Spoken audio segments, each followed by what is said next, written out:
Copa America. But the thing that you're most fired up about, 6 p.m. tonight, the official start of NBA free agency. Where, oh, where will Paul George go? I thought it started already. I never know when they're starting or what they're not doing. I can't understand it. I mean, how about Italy losing to Switzerland? I mean, that was disappointing, right? And so we got to take that one on the chin. But anyway, you can't always win the Euro, Michael. You can't. You won it last time, all right? You can't always Switzerland, win it. come on, Tim, come on. Switzerland beats us. Ireland didn't even make the Euro Cup, all right? So I got nothing to cheer for. Well, I mean, look, we got to be a little better than that. You got to think we could be better than that. I mean, disappointing as to be. Anyway, look, this is fascinating. I mean, Paul George, when you look at him, yeah, okay, on paper it looks like it's really good. Is he going to play all the games? One thing we know about the Clippers, so we understand this. The Clippers signed Kawhi to a 3-year deal, didn't give him 4. And they want to have Paul back, but they don't want to give the 4th year. And Kawhi took less than the number of deal. And so I think what's going to happen out there is I think Paul George wants to stay in California now. Will he go to the Warriors? I don't know. But I think most of the teams are just messing around. And I do think this new stadium that will be up and running next year in Los Angeles, which they tell me is magnificent. You know, it's going to be fascinating to see what they do if they decide to trade. They'll trade Paul George if they don't re-sign him. It'll be a sign and trade to another team, and they'll get some assets back to offset losing him. But, I mean, I love how in the NBA we're making it out like, oh, my God, Paul George is going to turn a franchise around. They had Paul George in the Clippers, and they didn't get past the first round. So Mark Stein pointed this out on his Substack, and I thought it was interesting. And you know how this ball game works. So he has opted out. Paul George has opted out, looking for a long-term deal. Reportedly, the 3 teams that'll be in the running will be the Clippers for him to stay, the Orlando Magic, and the Philadelphia 76ers. Quote, "It has long been believed that George, as a proud Southern California native, hopes to extend his stay in Clipperland despite his 5-month struggles to generate the sort of contract he was hoping for. There is a persistent belief around the league that staying with the Clippers is his true preference and that George does not want to move away from the West Coast." What you just basically said there. So is he going to take these visits, or I guess they're going to come out to him, whatever it may be, to go back to Steve Ballmer and the Clippers front office and say, hey, look, I got this offer from Philly. I got this offer from Orlando. If you're Orlando, a team that is up and coming, has cap space, made it to the playoffs last year, exceeded expectations, I think you would love someone like Paul George to come down there because you are a young team needing scoring. And Orlando, I was talking with Elliot, our producer, Michael, during the break. I'm like, when was the last big-time free agent that went to Orlando? Tracy McGrady and Grant Hill, back in, the early 2000s or whatever it was. So they're going to try. They're going to put the full court press on him. But it sounds like Paul George doesn't want to move if he doesn't have to. I think that's right. And I think that, I think what the Clippers are showing you is they're not scared of free agency. And that's an important thing as an executive. Yep. You can't be scared of free agency. You can't say, oh, we'll just give in to you. It's like, okay, go out there and shop it around. See what you come up with. See who wants to guarantee that 4th year. Would that be a smart move for Orlando to guarantee Paul George at age 33? I know he played 74 games last year, but that's the first time he's played over 70 games. You'd have to go back to 2018-19. Think about that, right? And so, he played a lot of games. He played 33 minutes per game. And so if you're going to guarantee his 4 years, now he's at 37. That money is going to be on the cap, and I know the cap's going to go up, and you got a great new TV deal, but you got to be fiscally responsible, should I say. So for me, I think they're going to let him go out there. And the Clippers, look, they couldn't get past the Mavericks in the first round. The other thing that bothers me is if James Harden and Paul George are tight, which they say they are, I mean, Harden's really hatred towards Daryl Morey, how is that ever going to happen? Yeah. No, players talk, right? Players talk all the time. And so, when that comes to that conversation's going to come out, and it's going to be like, you can't trust that guy. You can't trust that guy. And I think that's what's going to happen. Yeah, there's no doubt. And will James Harden stay with the Clippers. We'll see what ultimately happens. I know it's funny. It all circles back, and I think here on VSiN we joke about it with teams like the Lakers who get a lot of headlines and column inches, whatever it may be, but they're a team that was 7th in the Western Conference a year ago, got bounced in the first round, but the reports are that LeBron James is willing to take a little bit of a pay cut in order to open up that full mid-level exception, and who would they ultimately sign with that? I think they're going to try to lure Klay Thompson maybe to play where his dad played and is still the color analyst for the television broadcast. But if you're Klay Thompson, which all reports are, Michael, the Klay Thompson run in Golden State, 4 championships, all the success, Hall of Fame career, he's not going back to Golden State. So is he going to go for the money, or is he going to go for staying on the West Coast and maybe going to play where his pops played? Well, I think this is one of those years where, you're 33 years old. If somebody's going to put guaranteed money into you, you're going to have to take it, yep. Right? I think, to me, Klay's at a point in his career where he's got one more contract and he's got one more bite of the apple. And to take a mid-level at the Lakers, you're risking a lot, right? He's won championships with Golden State. But this is the interesting thing about this move is Golden State doesn't want him back. Nope. Golden State's moving on. And Golden State's going to make their decision with Chris Paul here rather soon, because they've got to do something with his guarantee as of today.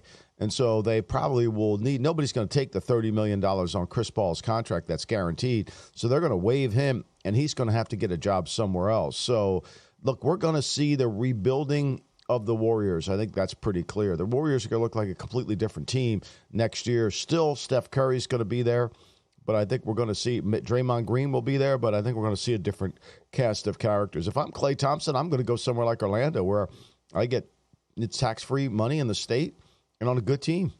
Yeah, and I think, you mentioned this, I think, during the break, but it's so true, and you've dealt with this from the NFL side, where does that, Paul George is the big fish out there, and if he goes to L.A. or if he goes to Philly, there's a trickle-down effect, and Klay Thompson, I would imagine, even though you look at his numbers, and unfortunately it just kind of stinks that his last game with the Golden State Warriors, I think he went 0 of 10 from 3. It's never like to have that, taste in your mouth. But if you're Orlando, who seems to be desperate for a decent-sized fish, you go for Paul George. Maybe he doesn't come. Yeah, if you're Klay Thompson, yeah, it'd be cool, I guess, to play where my dad played, but I won 4 championships. At the end of the day, I want as much money as possible, and I'm not going to take, $12.9 million, right? I want Green. Yeah. And look, I mean, here's the concerning thing and why the Warriors are walking on him. He shot the lowest percentage that he shot in his career from the three-point line. You have to go back to 2021 when he was coming off the Achilles after coming off the knee. He shot 38%. This year he shot 38.7%. So, that's not a good sign when you're not making shots. It's a downward trend going down, especially from the three-point line. And then you've got liability defensively. So, I actually thought they were going to give up on Klay back in 2021, and they've kind of played this thing. I think oftentimes what happens to us in sports is we hang too long with keeping teams together. Walsh was really good at this.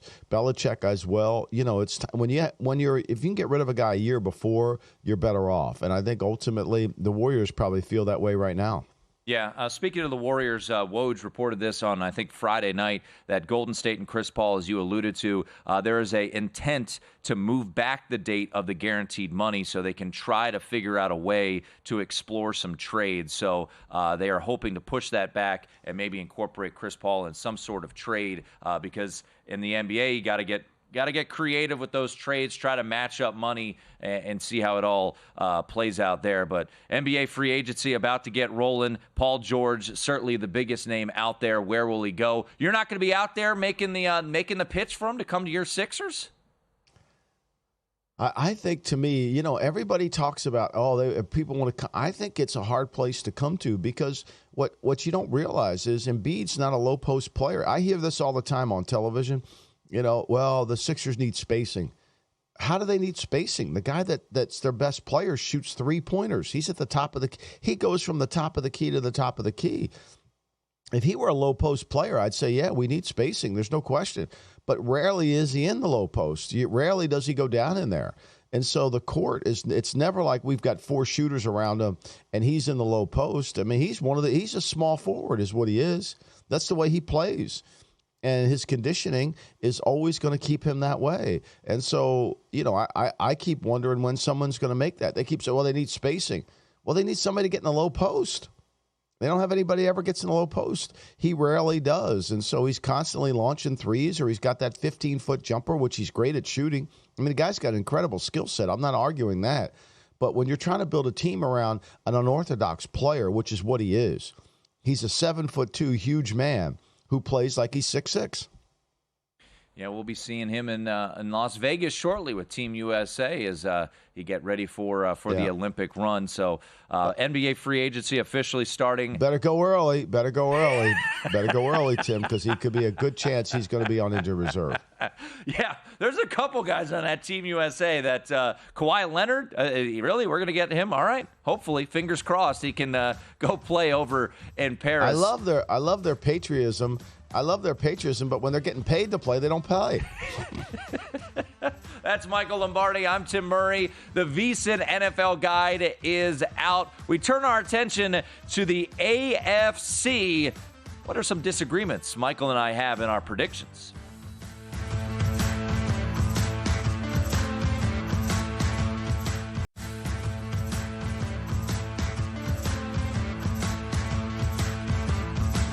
This is the Lombardi Line with former NFL executive Michael Lombardi. Now here is your host, Femi Abebefe, on VSiN, the Sports Betting Network.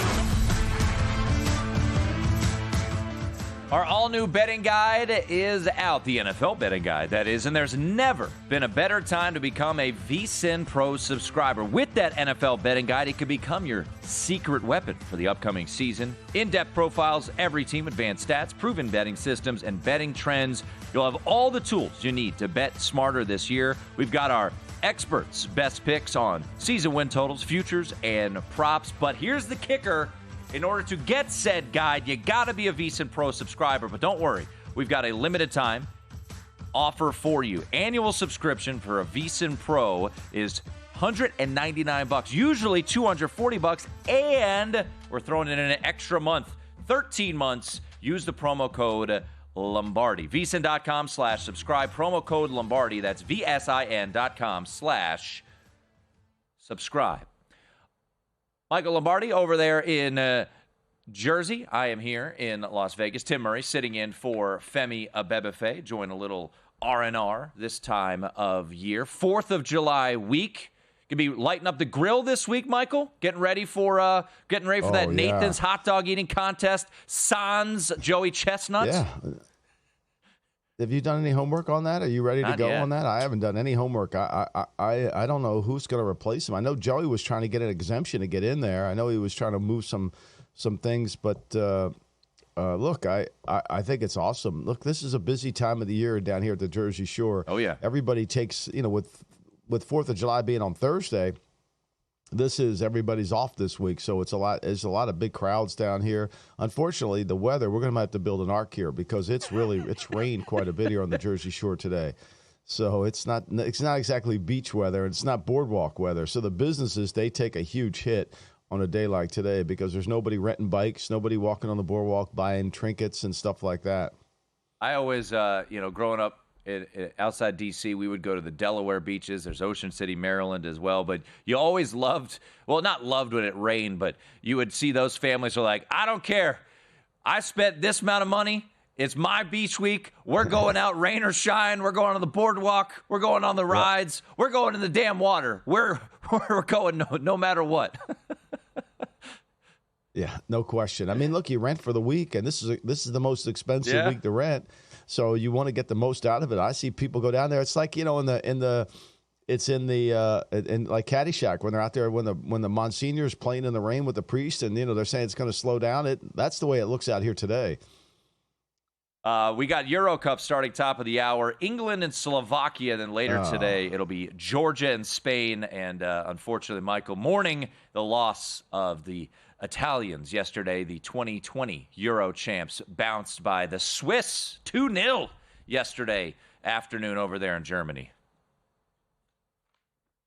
Terrible. Just terrible. I mean, No, nobody's getting free pasta for this one. Nobody. England, a pretty significant favorite. Spain, an even bigger favorite later on today in the Euro Cup. Well, we mentioned it coming back from break. The VSiN NFL betting guide is out right now. VSiN.com/subscribe. You need to be a VSiN Pro subscriber in order to get that VSiN NFL guide. I want to jump to the AFC North. Fascinating division. It always is. Great rivalries when you have the Baltimore Ravens coming off the season that they had just a year ago. Lamar Jackson winning MVP. The Bengals hoping to bounce back, hoping the health of Joe Burrow is fully there. Cleveland Browns, certainly an AFC, AFC division in which you've got a lot of talent, questions at the quarterback position, and then the Pittsburgh Steelers as consistent as they come. You and I, Michael, not only believe that the Bengals at that price are worth a look, but we're in simpatico here that we believe the Bengals, assuming health of Joe Burrow, could make a pretty deep run in January. Well, I mean, look, they were poorly defensively last year. There's no denying it, right? I mean, they lose their two safeties, which were a key component. What I think we have to understand as fans is the safety position is like having another coordinator on the field for the defense, right? So it gets everybody lined up. Everybody gets the check. Everybody knows what's going on. Well, when you lose Jesse Bates and you lose Von Bell and you try to play two young kids who are just learning how to play as opposed to getting everybody to play, it becomes a real problem. They're 31st in yards allowed last year, right? They had a hard time getting the run game coordinated, filling in the gaps. They were 30th in the league in terms of yards per attempt against them in the run game. They were 32nd in giving up yards per play in the passing game, which is a problem, right? And so, and what's interesting is teams ran the ball more than they threw it on them, and they were making big plays. So I think with the addition of getting Von Bell back, first guy they signed in free agency was Geno Stone, who will come in and give them, and Lou Anarumo will give them some stability within their defensive front and get everybody lined up, get everybody on the same page, and kind of coordinate the defense from the sideline, which will help. And then, of course, Burrow. Look, this offense that Zach Taylor runs is predicated really on the quarterback. It's an 11 personnel offense. One side's always going to be open, which allows the defense to do some things. And the quarterback's got to put you in the right play, move things around. They don't change personnel groupings at all. So going into the game, you're prepared for an 11 game the whole game. And it really comes down to the viability of the offense and the quarterback. It's a lot of pressure on this quarterback. And I think last year when he was not healthy at the beginning of the year, it hurt them. And then when he finally got healthy, it became a problem. But they couldn't stop people. They couldn't keep the ball on third down. They couldn't keep people off the field on third down. You know what? Lou Anarumo, you heard so much about him. He was getting head coaching, job interviews just a couple years ago. As a bettor, I'm always looking for the sell high and the buy low. It feels a little bit because of the struggles they had defensively just a year ago that it almost feels like and I hate using this word, but the narrative is the roses off the bloom, so to speak, on Lou Anarumo. What do you make of him? I feel like we're almost getting a buy low opportunity on what is believed to be one of the more better defensive minds in the game. Well, I think he clearly would have said to you, look, we had communication issues, which is true, right? Getting Geno Stone back there really helps, and then getting Von Bell to return helps. So now they don't have to play battle, a third round pick in 2023 last year, or Dax Hill can move back out the corner, which is where he belongs. So I think that helps them. I think to me, they've got to be able to shore up the inside. When they can't stop the run, when DJ Reader was going good and he got hurt on them last year, it really affected them. So they signed Sheldon Rankins. They let Reader walk. They draft Chris Jenkins Jr. from Michigan in the second round. So hopefully they can kind of get some physicality up front and still be able to rush the passer with Hendrickson and Hubbard coming off the edge. So to me, a lot of what Lou wants to do is play from in front, right? He's got good schemes. He's got good ideas on how to attack the passer. And they're very good in the red zone. I mean, they've been very good in the red zone. Last year, as bad as they were on defense, they were 11th best red zone team in football. So, it's one thing. People are going to move the ball on you. It's how do you keep them out of the end zone? And I think that's got to be the key for them. And Burrow, look, they signed Zach Moss. We know this last year. Joe Mixon didn't have the same power or the same juice in his lower body. He wasn't the same back. And I think they missed that. They didn't have a back that could really kind of create some problems. The right tackle position for Cincinnati is an issue. because Trent Brown, whether he's in shape or not, that's going to be key. Can Amarius Mims, who they drafted in the first round from Georgia, can he come in there and play? Because if they're weak on the right side and you're an 11 personnel team and they really don't want to play, I mean, Drew Semple will play some tight end. Gasecki's more of a receiver than a tight end. So they're going to have to kind of maneuver around to help those tackles out. All right, let's get to the AFC South. We had some news courtesy of the GM Shuffle this week when Chris Ballard jumped on and Adam Schefter took it and ran with it, as did many other publications, that Anthony Richardson's ready to rock and roll. He's a full go from the mouth of Chris Ballard on your podcast, the GM Shuffle. So you are intrigued by the Colts this year. I look at this division, Michael, and I think, this is not a knock on Houston, but you went from nobody believed in us to now everybody believes in us. So for me, I was looking to either go Jacksonville or Indianapolis. You ultimately sided with the Colts at plus 310. What do you expect from Indianapolis, and why could they ultimately win this division this year? Well, I mean, look, I think it's Indianapolis was one completed pass away from beating Houston when they were playing at their best. Right. And that was with Gardner Minshew. So if you get Richardson back and, they get Latua to come and rush off the edge, you're always worried about their defense. Can they hold up? But I think, to me, this is going to be a year where Houston it's going to be harder to win. They're playing a first-place schedule. Everybody studied them in the offseason. No one's taken them lightly at all. They're going to have to play their best week in and week out because Stroud has come in very good, and they've got to stay healthy. I think this is up for grabs everywhere. Jacksonville, the same thing. I mean, Jacksonville was dominating the South up until when they got in the second half of the season. They couldn't win a game. And it's a big year for Doug Peterson in the South because they just gave Trevor Lawrence that huge deal. They're going to build a brand new stadium, so that's going to be critical. And, they're going to try to get people in the seats and buy club seats and do all that. So they've got to shine a little bit here. And I think Houston's done a lot to their team, but are they good enough? I mean, they won a lot of games. They beat Cleveland in a playoff game, dominated that. But, look, they were fortunate to get in just by that incomplete pass. Tell you what, the Colts, really intriguing wide receiver core. Getting Adonai Mitchell, who was the dropper, so to speak, in the NFL draft. Fascinated to see how that offense will look in 2024. That's Michael Lombardi. I'm Tim Murray. Our VSiN NFL betting guide is out now, and we got some Super Bowl predictions in them, too.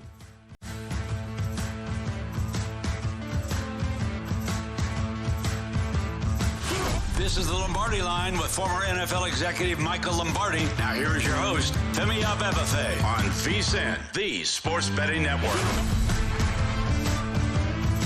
Make sure you head over to VSiN.com. Great resource. Always is. Not only do we have our NFL betting guide out there now, VSiN.com/subscribe, but we have our best bets page. We've got the betting splits. We've got articles from Zachary Cohen on Wimbledon. We've got the Ally 400 today in NASCAR from Adam Burke. We've got Euro bets as well, courtesy of Nigel Seeley. About to get underway. The knockout round continues. England taking on Slovakia. Head on over to vsin.com. This is the Lombardi Line presented by DraftKings. Tim Murray in for Femi Abebefe here in Las Vegas, Nevada. Michael Lombardi there in New Jersey. And we've been discussing the NFL betting guide throughout the show. Michael contributing a handful of content there. We've got best bets as well. Before we jump into some thoughts for the Super Bowl and our beliefs of who could ultimately get there, I do want to circle back because one of the best columns in there is your breakdown of what to expect from these new NFL coaches, and some of them are names that we've known before. I want to get to Jim Harbaugh, who you talked about a little bit, and you do like the Chargers to go over their win total. This is what you said, Michael, in our guide. The Chargers found the right person to solve their problems, as they previously were not considered a physical or mentally tough team. They were soft front runners and had no accountability, as they placed the burden on winning solely on star quarterback Justin Herbert. So Harbaugh, you alluded to in the first hour, and it's worth repeating. I mean, everywhere he's gone, Michael, I know it's cliche now, but it's fact. Everywhere he's gone, he has been a massive success. And, as a college football guy, I think about what he did. People do not recognize how terrible Stanford was as a program when he got there. I think they were 1-11 the year prior, and he made a Stanford program that let's be honest, it's known for academics. It's beautiful out there in Palo Alto.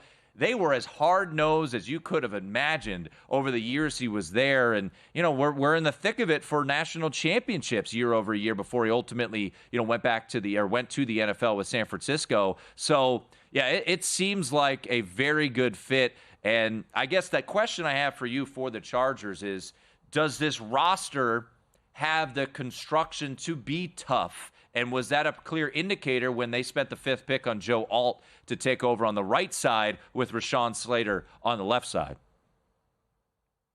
Yeah, well, I mean, you just listen to his comments when they asked him about offensive linemen, and he just went into a whole dissertation about, everything evolves around the offensive line, which is what he learned from Coach Walsh when he was with him when Coach Walsh was on the campus of Stanford. Even though Coach Walsh was an offensive coach, it was all about the line, how we've got to play well. And now they've got 3 number 1 picks in this offensive line. Zion Johnson's got to play better. Slater, the left tackle, and Alt, the right tackle, are all first-round picks. They signed Bradley Bozeman as a cap casualty from Carolina. Look, they're going to run Dobbins. They're going to run Edwards. They're going to run the guys that they have to see if they can get something. Vidal, who they drafted in the 6th round. They're going to play action pass. One thing we do know with Greg Roman is that he can run the football. We can argue about his passing game when he gets behind, but I think what Jim has done with the coaching staff is try to surround Roman with other people that can help him expand on a passing game that kind of is linked together. What you don't want is 2 sections. You don't want a running game that looks different than the passing game. Kyle Shanahan's run action looks exactly like his play action. So that's when the defense doesn't really know what's going on, and they can't really take a look at it. But what this team needs is toughness, right? This team needs toughness. They need to be able to win close games. They need to be able to win the 4th quarter, right? And they need to get their best players. Like we talk about, we're going to do the blue chips and red chip safeties, and Derwin James is going to be on the top 5 safeties in the league. But you never really feel them when you play the game. You don't feel like they have it. They don't have a home field advantage either, right? Yeah. So those are the things that have to happen. And it comes from building enthusiasm and a sense of getting everybody on the same page, which I think Jim does a great job of. When he took over San Francisco after Mike Singletary, they were down. And he brought them back. What did he do? The first thing he did was to get Alex Smith to play better. He did. And then he traded Alex Smith to Kansas City, and then all of a sudden, they got Colin Kaepernick to come in there and play well, and then Kaepernick never really had a career after that. So I think, to me, that's part of being a good head coach, is to get your players to play at the highest level, which is what is so important. 20 out of 21 of us picked the Kansas City Chiefs to win the AFC West. The lone believer in the Chargers in the sense to win the division was my guy Jonathan Von Tobel. So he went on a limb and said Chargers maybe could pull off the AFC West. So we'll I think that's an interesting subject to talk about. Yeah. Because I think look, we all know the Chiefs have great Patrick Mahomes, but the Chiefs offseason has not been like you would sit there and say, wow, they've really improved. And they've had problems, right? Last year, we know they won with defense. Now, they come back. Chris Jones just got a new contract. They lose Snead, right? Who's going to replace Snead in the corner? Are they going to take McDuffie and move him outside? He was an elite inside slot corner, right? And then offensive line. I mean, the left tackle position here for this team is void. They got Wanted Morris, who got picked up on charges. They've got the kid they drafted from BYU in the 2nd round who's not ready to play at left tackle. And then the right tackle, Jawan Taylor, lined up in the backfield half the time last year. So it isn't like this offensive line is elite. And then let's talk about they brought back Hardman, right? When you bring back Hardman, you're saying, wait a minute, well, hold on. Rashee Rice could get suspended. Hollywood Brown, Xavier Worthy, both those guys are inconsistent. I don't know what Worthy's going to bring to the table, but they're not the same team. And if they run Pacheco and do what they did in the playoffs, kind of play a conservative style, that's the way they're going to. But if they try to throw it, they're going to turn the ball over because they're not as good. And I think, to me, JVT kind of recognizes that. Now, it's hard to bet against Mahomes because he's so good and he can overcome so many things. But I think there is some validity that somebody else could win this year because it's hard to get the team's attention 3 years in a row. Yeah, back-to-back Super Bowls, 3 in the last 4 years. It's been a ridiculous run here. Yeah, I'm curious about Xavier Worthy. It's one of those things, Michael, where anybody who gets drafted by the Kansas City Chiefs because of Patrick Mahomes, understandably so, is, oh, man, rookie of the year, all this and that. And he's got electric speed, but, we'll see. I'm not completely sold of Xavier Worthy yet in the NFL. And is he going to be, out there? But if they just, can just say, hey, go run one route, go run a deep shot, and Patrick will get you the ball, maybe that'll ultimately work there for Xavier Worthy. But you got to protect for it. You still got to protect for it. Yeah. You got to protect for it. That's the problem. Yeah, Sui Matia from BYU was someone who dropped in the NFL draft, and you mentioned it, before regarding some, folks who have dropped. There's usually a reason. We don't know why, but there usually is a reason. So we'll see, because a lot of people mocked him to the Chiefs at the end of the first round, and he went to him in the end of the second round. Wes Reynolds, by the way, going to jump on the show to close it out, get his thoughts on his picks for the NFL upcoming season. So let's get to your Super Bowl prediction. Bengals over Lions. I like it, Michael. We're getting a little creative here. Well, I mean, both you and I, by the way, have Cincinnati in the Super Bowl. I think you got to think differently here. I mean, it's so hard to predict the Super Bowl winner at this time of the year. You don't know who's going to stay healthy, who's going to play their best. It's really it's guesswork. I do think the Lions, are there certain teams that can gradually take steps up the ladder? And I think the Lions can take. They took a step last year up the ladder. They didn't flinch. I think they've improved their team this year with the additions they've made in the secondary. If they can get more rush, Marcus Davenport, can he do something for him alongside of Aiden Hutchinson? So I think this team, when you lose a heartbreaker like they lost to San Francisco out in California, you come back with a resolve. They kept their team together. They kept their coaching staff together. Those things matter, right? And, the players got paid, yes, but I do sense there's some hunger, and the head coach will maintain that hunger level, which they have to do. And, look, I think the only concern they have there is, look, they signed the kicker from the XFL. Bates, we'll see if he can do it, because Badgley was a little bit iffy going in there. So we'll see if Bates can come through and kick those long kicks like he did in the XFL. Yeah, and I mean, one of the biggest additions was not a subtraction. What I mean by that is that I think all of us were just assuming, all right, Ben Johnson's going to go somewhere. He's going to get a head coaching job, and he didn't. He ultimately turned down opportunities, and he's going to stay there as the offensive coordinator, which is at this, and you could speak to this, Michael, it's kind of unheard of when you're this rising big-time star. For him, he felt comfortable in Detroit, and now you've got – I think, Tim, Washington was only offering 4 years. They weren't really trying. I mean, Washington sees the coach as changeable like they do in basketball. I don't think it was the right situation for Ben, and I think he knows if they win, he'll get the perfect situation. Yeah, he's got an offense that should be humming. Sam Laporta, year 2. Amon-Ra St. Brown getting his big deal. Jamison Williams, we'll see. But the Lions, a lot of expectations this upcoming year. Wes Reynolds going to jump on to close out the show. He's got a pretty interesting NFC South champ. Didn't see this one coming. That's Michael Lombardi. I'm Tim Murray. It is VSiN.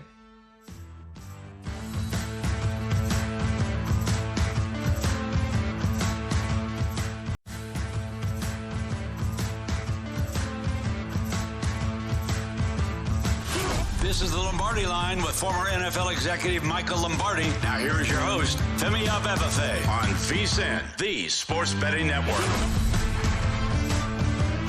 Make this NFL season your best ever with our all-new, it's a beaut, VSiN NFL Betting Guide. The guide is packed with everything you need to bet the NFL smarter, in-depth previews of all 32 teams, win total projections for every team, new quarterback and head coach breakdowns, Super Bowl predictions, a prop betting guide, plus best bets. That includes futures from all of our VSiN experts, MVP, Rookie of the Year, Coach of the Year. Whether you're a seasoned bettor or just getting started, NFL Betting Guide is your ticket to a smarter, more informed betting season. VSiN.com/guide, VSIN.com/guide. It is the Lombardi Line here on VSiN on this Sunday morning.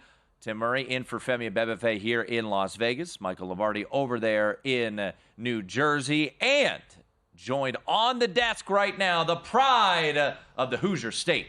Wes Reynolds is in the building. So we're going to go three wide. Wes will be joining Matt Brown, top of the hour, on the handle here on VSiN. So I got to start with this. So many ways to go with the betting guide out. We talked about my co-host, JVT, Wes, is the lone man out there taking the Chargers to win the AFC West. Let's go to the NFC South.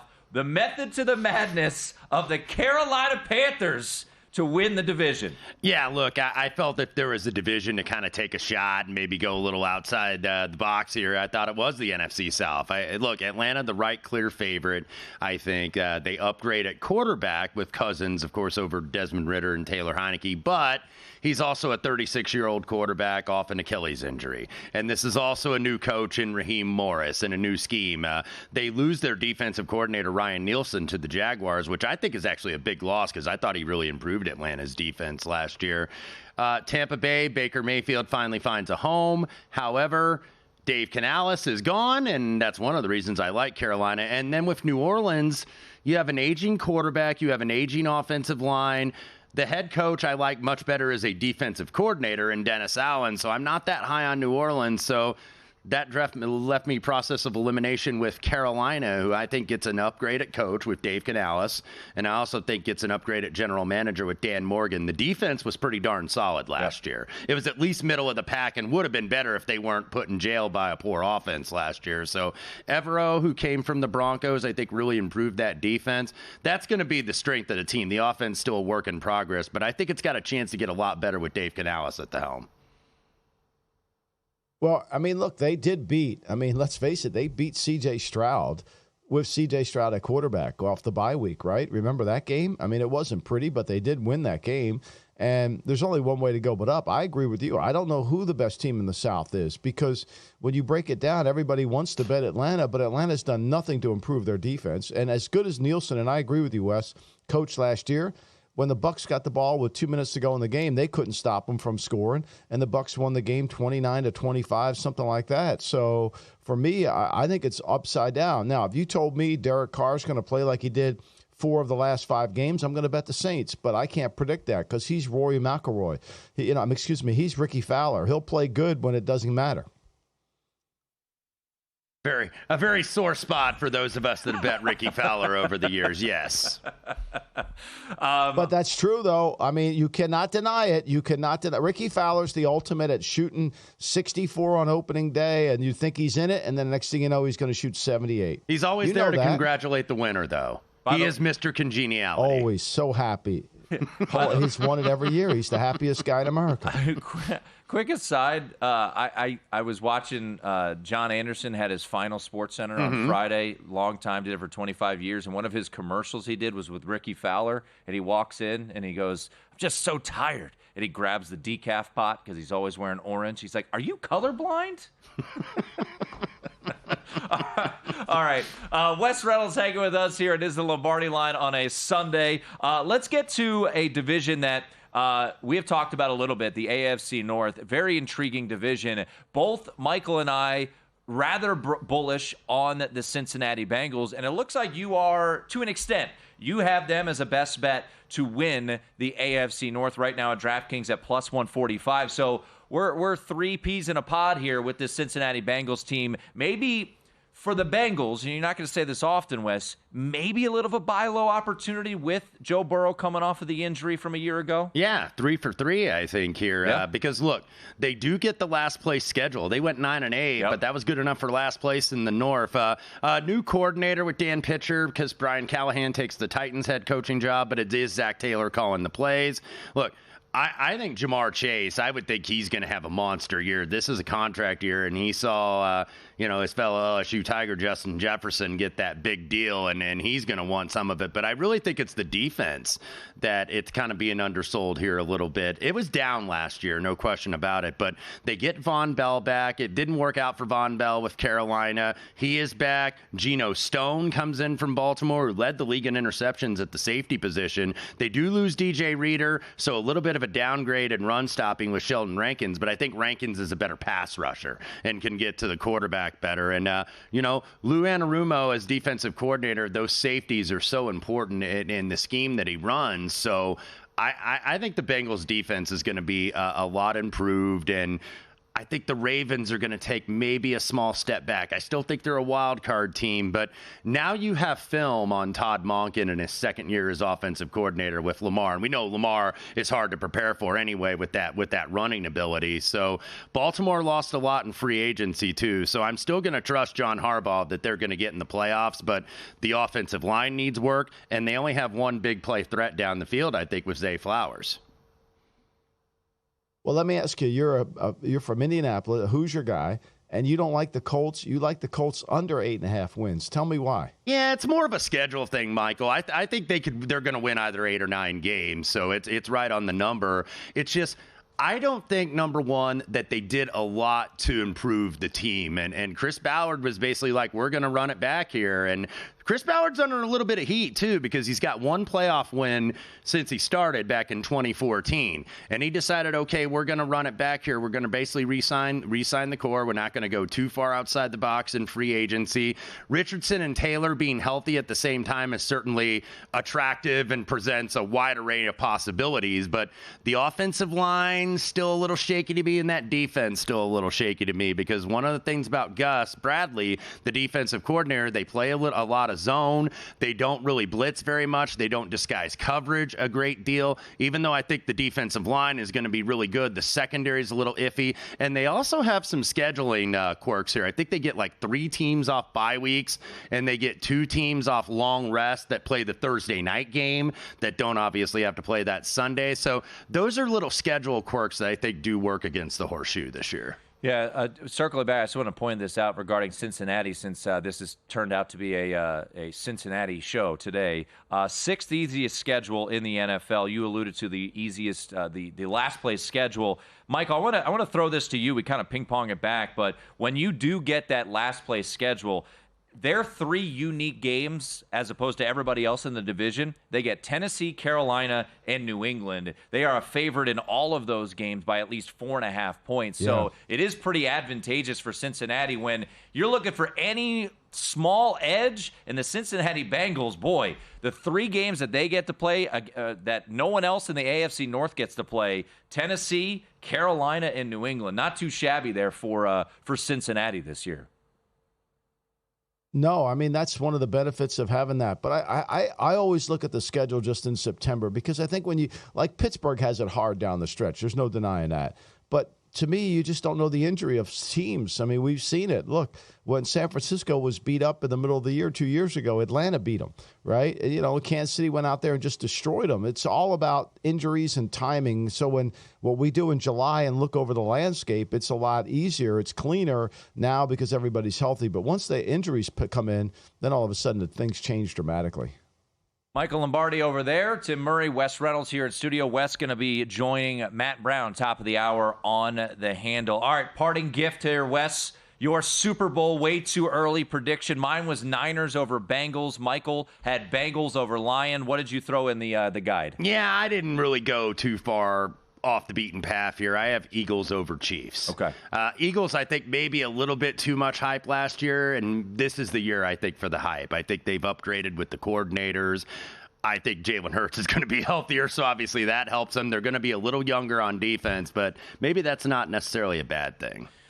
Michael, appreciate it as always. You'll be back on Monday on the Lombardi Line. Thank you, Tim. Happy to do it. And I'm going to go hit the road, boys. I'm going to go do a cross-country road trip starting today. Denver, here I come. That's my first stop. So we'll hear from you tomorrow. Good luck. We'll hear from you coming up top of the hour with Matt Brown. You won't hear from me all week. Adios, ladies and gentlemen. Hey, thanks to Pat Leonard for joining the show. Thanks to producer Elliot. For Michael Lombardi, for Wes Reynolds, I am Tim Murray. The Handle with Matt Brown and Wes coming up next right here on VSiN, the Sports Betting Network.